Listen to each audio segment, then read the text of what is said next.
I know God is in charge. Not me. I'm nothing. I wouldn't be anything except for the power of the Spirit of God. Grumbling and gratitude are, for the child of God, in conflict. Be grateful and you won't grumble. Grumble and you won't be grateful.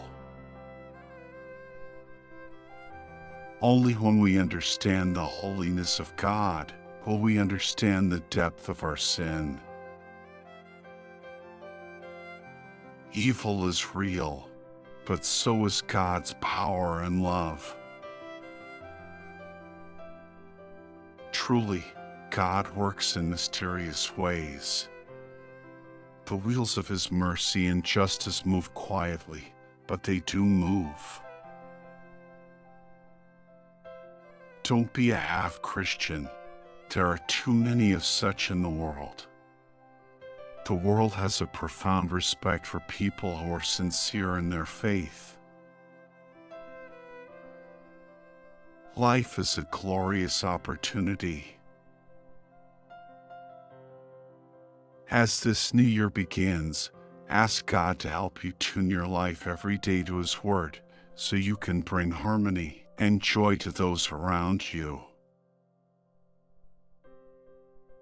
Hot heads and cold hearts never solved anything.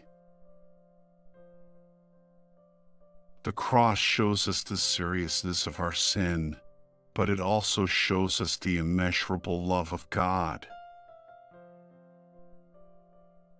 Any other foundation will fail, but Christ is a sure and steady rock to build your life on. God doesn't owe us anything, yet in His grace, He still gives us good things. I am never lonely when I am reading the Bible. Nothing dissolves loneliness like a session with God's Word.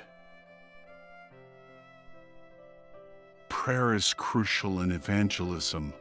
Only God can change the heart of someone who is in rebellion against Him.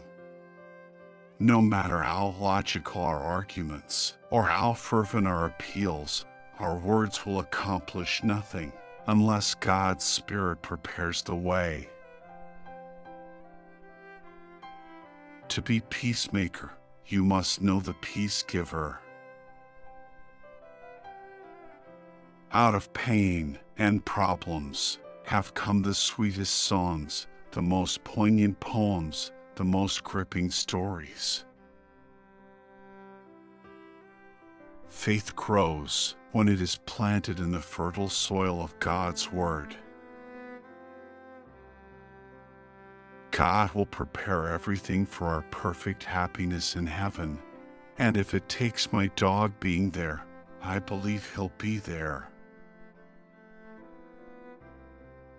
No matter what trials we face, Christ never leaves us. He is with us every step of the way. A double-minded man is unstable in all his ways. Are you unstable about your relationship to Christ? Sin is the second most powerful force in the universe, for it sent Jesus to the cross. Only one force is greater, the love of God. There is nothing wrong with men possessing riches. The wrong comes when riches possess men. Billy Graham was an American evangelist and an ordained Southern Baptist minister who became well known internationally in the late 1940s. He was a prominent evangelical Christian figure, and according to a biographer, was among the most influential Christian leaders of the 20th century. Thank you for watching.